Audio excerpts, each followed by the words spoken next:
Welcome to Southeast News. I am Barry Kumo Ado. The headlines. Tribunal returns Dennis Agbo to House of Reps, sacks Simon Atigwe. Enugu State House of Assembly confirms Commissioner nominee. Anambra State Electoral Commission, ANSEC, releases timetable for local government election. Imo community mourns the death of 4 persons. Stay with us.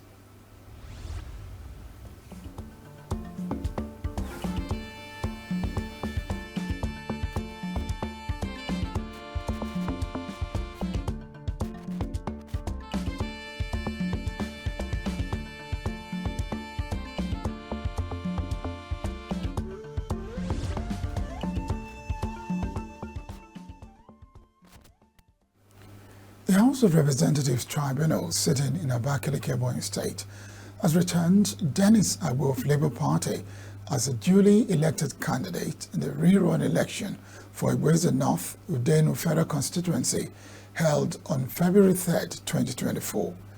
Tribunal subsequently sacked the member representing the constituency, Simon Atigwe. Atigwe of the People's Democratic Party, PDP, was declared the winner of the rerun election. The Independent National Electoral Commission, INEC, had said the PDP's candidate polled 23,863 votes to defeat Dennis Agbo of the Labour Party, who garnered 23,226 votes. Agbo, who had earlier won the February 25, 2023 election, but was sacked by the appellate court, proceeded to the tribunal to challenge Atigwe's declaration. Agbo argued that the rerun election was marred by wrong computation of results, substantial non-compliance to the Electoral Act, among others. In a ruling on Wednesday, 14th August, the tribunal headed by Justice H.N. Kunaza said the petition had merit and declared Dennis Nnamdi Agbo the actual winner of Igweze North Udenu Federal Constituency. Justice Kunaza's panel declared invalid, null and void the 2,000 votes added to the PDP candidate and restored the votes of 25th February 2023 of 14,229 for the PDP and 28,870 for the LP candidate, Dennis Agbo. It also held that Atigwe Simon Chukwemeka was not duly elected by the valid votes cast, as the petitioner won with 23,221 and PDP 21,886 votes, and as such, the certificate of return issued to Atigwe should be withdrawn and issued to Dennis Agbo. The Enugu State House of Assembly has screened and confirmed the appointment of Mr. Chimobi Patrick Okorie as a commissioner in the state. The House suspended Order 19, Rule 155 of the House, standing rule to usher in the nominee, Mr. Chimobi Patrick Okorie, for screening. While responding to questions, Okorie assured members of the House that he worked towards achieving the agenda of Governor Peter Mbah's administration. Satisfied with his response, the House unanimously confirmed him as a commissioner. It will be recalled that the Enugu State of Assembly on 8 August received a letter from Governor Peter Mbah on the nomination of Mr. Okorie as a commissioner in the state. The unemployment crisis has deep historical roots and exists within a wider context of poor governance, insecurity, conflict, and poverty. Securing meaningful choice and lives for Nigerian youth and requires reframing youth unemployment beyond labor markets alone and embedded in ideas of equality and collective action. A good number of youths are of the opinion that government contributes to the challenges faced by youths, particularly in the area of unemployment. Signature TV took to the streets to get people's opinion on the way youths are treated in Nigeria. I don't really think that question needs an answer, because it's very, very obvious that the youths are suffering. We are suffering. It's not easy. You're saying that we are the leaders of tomorrow, but I can't even see it. How am I going to lead this country now? everybody getting into that position, we tend to gain what they have been losing for the past few years. You understand? The reason why most people like leave the country is because as youths, the country is not favorable. Like most policies towards the youths don't. Most policies from the government don't like favor the youth. Okay, my dad used to tell me that when he was growing up, things were better, and then now I cannot say same because I'm a student. And okay, my dad told me that when he was a student, as a young person as I am now, they used to like have meal tickets and stuff in the university, but now it's not the same. And also, the government's policies towards the youth is unfavorable. When you're traveling, most times they see you with a laptop. You can assume a different thing and say you're a fraudster or something. So everything that comes from the government is seemingly against the youth. So we Nigerians, we are used to this fact that if state is not failing, we still have to see struggle, do one or two things. But I feel on a normal, it ought not to be like that per se, because the government is supposed to make things way easier for us. In a sense, because the system is pretty hard, very hard, very hard. I'm telling you, I have some final year friends currently, like friends in final year, and they're like, I was like asking them, how are you too happy that you're about leaving the school? They're like, oh my God, I know that when we leave school now, it's another world entirely, and it's not funny actually out there. Okay, so I don't think the government is treating the youths well, especially in the aspect of employment, because there's not enough like jobs now for us. Most of the jobs are already like taken by people that are older and stuff like that. So we don't have enough jobs, not enough employment. Yeah, I think we should be celebrated, because why not? I mean, we've done a lot for the country. We're still trying to do more for the country. So obviously, we should be celebrated. It's not really fair to me because although government is trying, but their effort is not enough. They need to improve because we have a lot of youth who are on the street. They're not doing anything. We talk about crimes. If they engage them in something productively, I believe crime will reduce.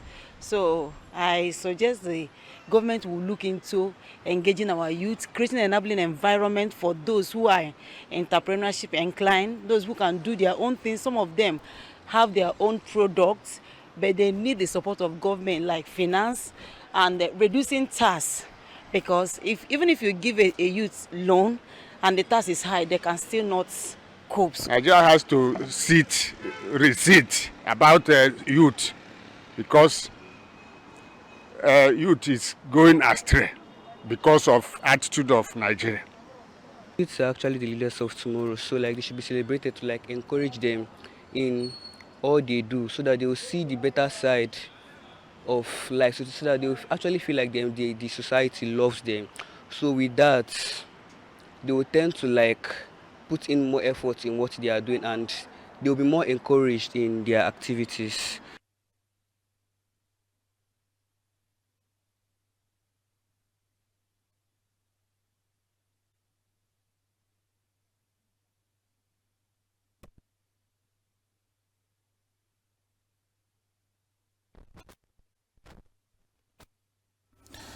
Able residents in the Owerri North local government area of Imo State have been thrown into deep mourning as 4 young men lost their lives while attempting to evacuate dunks from a sewage pit at Umumokoji, Umuayado village. The incident that took mysterious dimensions saw the 4 workers taking turns to enter in to the pit without coming out. The cause of their death is yet to be determined. An environmental engineer, Sunday Hekere, while commenting on the incident, described it as a tragic reminder of the importance of prioritizing safety protocols while embarking on such potentially hazardous activities. As we look at this issue, which some of the residents describe as a bad omen, we'll be joined through telephone by, hello? Yeah, good evening. Eugene Orisakwe. Exactly. Good evening and welcome to Signature TV Southeast News. Now, some residents have described the devastating incident that happened as a bad omen. That how 4 young men can die on the same day. How do you respond to this? For information, You said some what happened? Sorry. the incident Okay. where 4 young men died while trying to evacuate a sewage pit. Yeah. That some residents have described it as a bad omen. So how do you respond to this? You're the Vice President General of Igbo General Assembly. Exactly. So can you please give us your perspective on it? All right. Thank you very much. The bad omen side of it is not something I can talk about because I am not an oracle and I'm not, a divine and to know whether it's a bad omen or not. But then, what I can authoritatively tell you that is a very sad incident and very sad one, in the kingdom. And everybody is feeling bad about it. Actually, the story is true. 4 young men on the 10th, that's on Saturday, the 10th of August 2024, died mysteriously. Mysterious in the sense that 4 of them, honestly, went into the sewage pit one after the other and never came out. The first one went in through a ladder. Of course, they had a ladder that they used in climbing in. Then the first person went in. All of a sudden, nobody was hearing from him again. Then the landlord who contracted him, when he noticed, that there was no life and there was no sign of life in the sewage pit again, tried, to go in and find out what exactly has happened to the guy he contracted and never came out. And the wife was standing by, who now raised alarm and called the 3rd guy, Chukwueke, on phone. His name is Chukwueke. And Chukwueke and the husband and of course the landlord of the yard, they are best of friends. So the wife now put a call across to him to tell him that, see what is happening, that my husband went in to look after what that has happened to the guy he contracted to evacuate the sewage. And since then, she's not hearing from him again. So Chukwueke ran from their house to that scene, quickly removed his shirt, climbed in, and of course did not come out himself. Then a young man who also is a tenant that was living in the yard, then having been around and noticed what was going on, just decided to offer help. When the wife, raised alarm and was shouting, attracting attention of people. So the young man now also went in and of course did not come out. Even the 5th person wanted to go in, but the wife held him and was shouting, don't go, don't go. It was at that point, they now called me on phone. I arrived. I quickly left my house. Of course, the distance is not too long. It's just a very short distance. I drove down immediately to the scene. And honestly, my brother, what I met was something that one cannot just easily describe. The 4 young men were all there lifeless. So we now decided that nobody goes in again, because the 4 that went in did not come out. So why would we allow anybody now to go in? So what we now did was to inform the police, Owerri North Police Division. They quickly responded and came. So together, everybody now joined hands. Now we looked for rope, and then with the help of the rope, we will now search when we now drag up maybe one of the hands or legs of any of the disease, you know, caught by the this thing we constructed, we'll now try and hold the person with the rope and then drag the remains out. So that was the system we used in bringing the 4 of them out of the sewage pit. Then quickly rushed them to the hospital, the medical city hospital at Ebu, by Road Safety Junction. Invited the doctors who now confirmed the 4 of them dead. Okay, since nobody can do anything because the doctors already has confirmed them dead, we now proceeded to Holy Rosary Hospital, Emekoko, where I also insisted that the doctors there should carry out examinations, you know, on them. Of course, when that examination was also carried out, the doctors there also confirmed them dead. So at that point, we were helpless. Nothing anybody could do, you know, to revive them. We now deposited their remains at the morgue at the Emekuku Holy Rosary Hospital. It's not been easy for the community losing four people in one day. 4 people just not if you're talking in one day, then it will be different. In hours. So right now, what is the community doing to bring some form of succor to those they left behind? My brother, the community, as I speak, are aware. Of course, we informed the traditional ruler of the community, His Majesty Eze Michel Uchenne Bukole, the Ochoroma, the 6th of April. We informed the President General and the leadership of the kingdom. But because the matter is still being investigated by the police, so we have not done anything still after the investigations. Whatever will be the outcome of the investigation, then we will now take it up from there. But for now, we are awaiting for the police investigation reports. Okay, while you await that, is the community trying to do anything from the victims? Because we shouldn't say because there's an investigation, the community members should just be left that way. Honestly, like I said to you, we are not doing anything yet. Because if you start doing anything while the investigation is being, carried out by the police, then I think, you are maybe interfering in their investigation. So we want to allow them get finished, then we can now take it off from there.